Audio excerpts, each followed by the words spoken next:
What's happening, everybody? I hope everybody's having a fantastic whatever day it is for you. So, want to touch on Boostane or fuel additives in general. I had been doing some data log with the Hellcat and noticed that I had some higher than normal knock sensor voltage readings, which were equating to more knock retard than the car should have had. In fact, really any more than about 0 for my tune is more than it should have. And so in looking at, well, the voltage and knowing where I got the fuel, it was kind of pointing towards a less than par tank of gasoline. And so I thought that would be a great opportunity to dive a little bit deeper into fuel additive testing. In this case, it's going to be Boostane.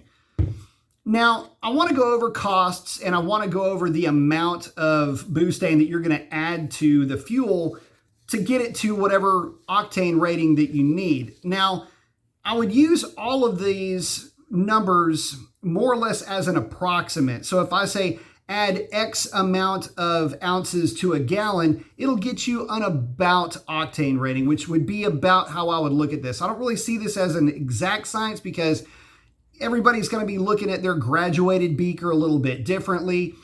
You may have a little bit more, a little bit less fuel in the tank than you think you're working with. So again, a lot of approximations here, which is why I don't necessarily advise tuning specifically for Boostane. I like to see Boostane used more or less as fix for poor fuel quality, which is what we're talking about. But of course, it's me, so I can't just sit here and talk about it. I've got to go to the show and tell. So of course I made a chart and I thought, well, that kind of gets you where you need to be, but not really. So busted out the Excel and made this. So I'll let you guys go ahead and pause that. This will be what I will be looking at. What is in green is all unleaded. Pink is, and the orange is going to be the leaded fuels. So with the orange in that chart basically signifying what is actually less expensive to use the actual race fuel than it is to try to get there with the Boostane. Now, Boostane, the idea with Boostane is that it increases the knock threshold of whatever gasoline that you're working with. And I need to really focus on the fact that it is gasoline that we're talking about. This is not an E85 additive. This is not a race gas additive.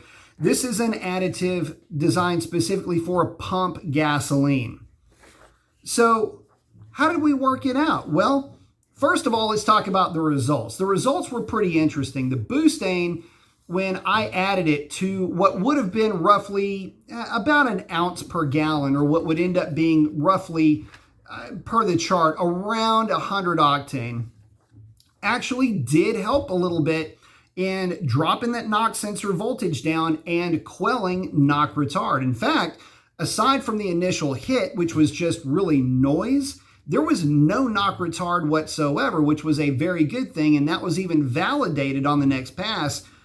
Absolutely no knock retard even on the hit. So in a high load condition, with a car that's fairly heavy and about as aerodynamic as a barge, it did a good job in terms of taking away the knock retard that I was getting with the worse gas than I really would normally run in the car. So by that measure, the stuff worked out great. But you need to understand that that is not just the whole story, because Boostane, or other fuel additives in general, but we're working with Boostane in this case, it's got some other benefits as well.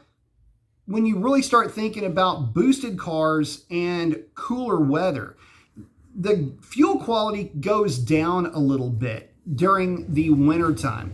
It's not uncommon to run into problems like this. So it's a good idea to have on tap a little bit of Boostane if you need to give yourself a little bit more of an insurance policy that your fuel quality will be up to par for the beatings and the thrashings you're going to be giving your car when it's cold outside. if it's boosted, because that's boost weather, and that's when you really do need the additives, or I should say the knock resistance the most. The car's making the most power then. It's got its highest fuel demands then, so you need to have a very stable fuel. And if you don't have that and you're running a fairly hot tune, which most boosted guys are, by the way, Hellcats are hot from the factory, especially in the fueling. So might be a good idea, again, just as a little bit of an insurance policy, to have this stuff on tap.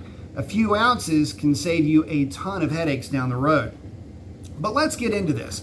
So ounces per gallon. So on that chart that I was just showing you, what I put together is basically it's roughly 0.2 ounces per gallon will get you 96 octane. About an ounce per gallon will get you about 100 octane. And really there, or from that point, you're going to have to figure out another way to go about getting your octane. I'm going to tell you that if you want something higher than 100 octane, what will end up happening is on half a tank of gas, roughly 10 gallons, you will have to pour this entire $32 can of Boostane into that 10 gallons to really get anything higher than about 100 octane. It's kind of strange, but going back to this chart, this is how that works, where to get 96 or 100 octane, it doesn't really take that much in terms of actual ounces. But to get to 104 octane, it starts to really climb up, 108, 116. You can kind of see where that's going.